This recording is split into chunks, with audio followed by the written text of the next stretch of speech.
আমি প্ৰতি বছৰে এইদৰে আমি ইফতাৰ অনুষ্ঠান পাতোঁ। ইফতাৰটো মানে আমাৰ ইফতাৰটো এনেকুৱা যে অকল মুছলমানৰ কাৰণে ইফতাৰটো নহয়। ইয়াত আপুনি দেখিছে গোৰ্খা ছাত্ৰ সন্থা গোৰ্খা সন্মিলনীয়ে মোক সমৰ্থন জনাইছে। আজি সোণোৱাল কছাৰী ছাত্ৰ সন্থা ৰতন কছাৰী আহিছে। সদৌ অসম ছাত্ৰ সন্থাৰ বিষয়ববীয়া আছে, জাতীয়বাদী যুৱযাত্ৰাবিদৰ বিষয়ববীয়া আছে।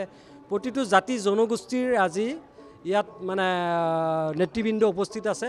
প্ৰতি বছৰে আমি এইদৰে ইফতাৰ পাতোঁ আৰু এটা সম্প্ৰীতিৰ বাৰ্তা, অসমত এটা সম্প্ৰীতিৰ বাৰ্তা আমি প্ৰতি বছৰে দি আহিছোঁ। আৰু এই সম্প্ৰীতিৰ এনাজৰীডাল আমি কটকটীয়াকৈ ৰাখিব বিচাৰোঁ। অসমত আমি এটাই মেছেজ দিব বিচাৰোঁ যে আমি একেলগে আছিলোঁ, একেলগে আছোঁ আৰু সদায় একেলগে থাকিম। আৰু খিলঞ্জীয়া আমি সদায় একেলগে থাকিম আৰু একেলগে থাকিব লাগিব। আমি ভূমিপুত্ৰসকলে একেলগে আমি অসমৰ কাৰণে আমি কাম কৰিব লাগিব।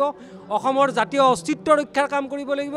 অসমীয়ৰ ভূমিপুত্ৰসকলৰ আমি একেলগে কাম কৰিব লাগিব। তাত ধৰ্মৰ কথা নাই, জাতিৰ কথা নাই, আমি অসমীয়া জাতি ঐক্যবদ্ধ।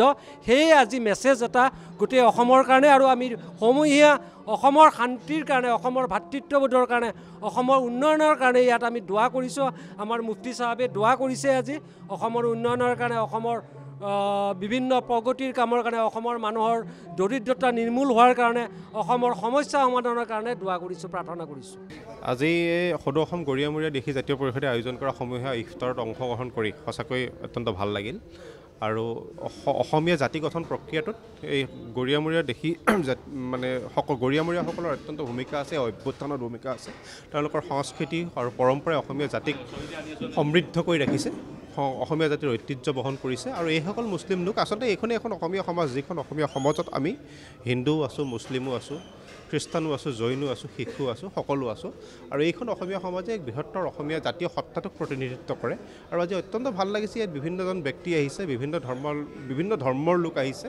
আৰু বিভিন্ন ধৰ্মৰ লোকে এই ইফতাৰৰ যি সমাহাৰ ঘটিছে, এইখনহে আচলতে অসম, প্ৰকৃত অসম, যিখন শ্ৰীমন্ত শংকৰদেৱৰ সপোনৰ অসম, যিখন মহাপুৰুষ মাধৱদেৱৰ সপোনৰ অসম, যিখন সকলো মহাপুৰুষৰ মানে আপোনাৰ ভূপেন হাজৰিকাৰ সপোনৰ অসম। গতিকে এই সপোনৰ অসমখনক আমি দেখা পাওঁ, যিখন অসমত কোনো ধৰ্মৰ স্থান নাই, যিখন অসমত কেৱল অসমীয়া জাতিসত্তাৰ স্থান আছে। আৰু অসমীয়া জাতিসত্তাটোৱে সকলো ধৰ্মকে একেলগে সমাহিত কৰি ৰাখিছে। আৰু এই সমাহিত অসমীয়া জাতিসত্তাটোৱে আচলতে অসম।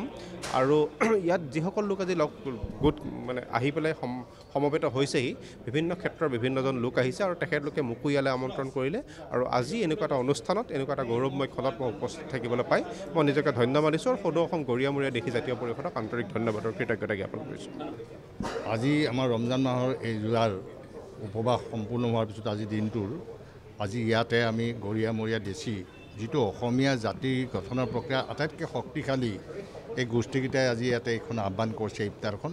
আৰু সেয়েহে আজি অসমৰ বিভিন্ন ক্ষেত্ৰৰ অতি গুৰুত্বপূৰ্ণ ব্যক্তিসকল, বিভিন্ন জাতিৰ, বিভিন্ন ধৰ্মৰ ইয়াত আজি অংশগ্ৰহণ কৰিছে। আৰু আমি যে বৃহত্তৰ অসমীয়া জাতি আৰু এই জাতিৰ যে আমি শক্তিশালী অংশীদাৰ, সেই কথাটোৱে আজি এই ইফতাৰৰ জৰিয়তে নিশ্চয় স্পষ্ট হৈছে, প্ৰমাণ হৈছে। আমি যে এই জাতিৰ ভিতৰত আছোঁ, বহুতে বহু ধৰণৰ বক্তব্য ৰাখে বা ওলায়, কিন্তু প্ৰকৃততে আমি যে অসমীয়া জাতিৰ এটা অতি শক্তিশালী অংশ, এই কথাটোৱেই আজি এই ইফতাৰৰ জৰিয়তে প্ৰতীয়মান হৈছে।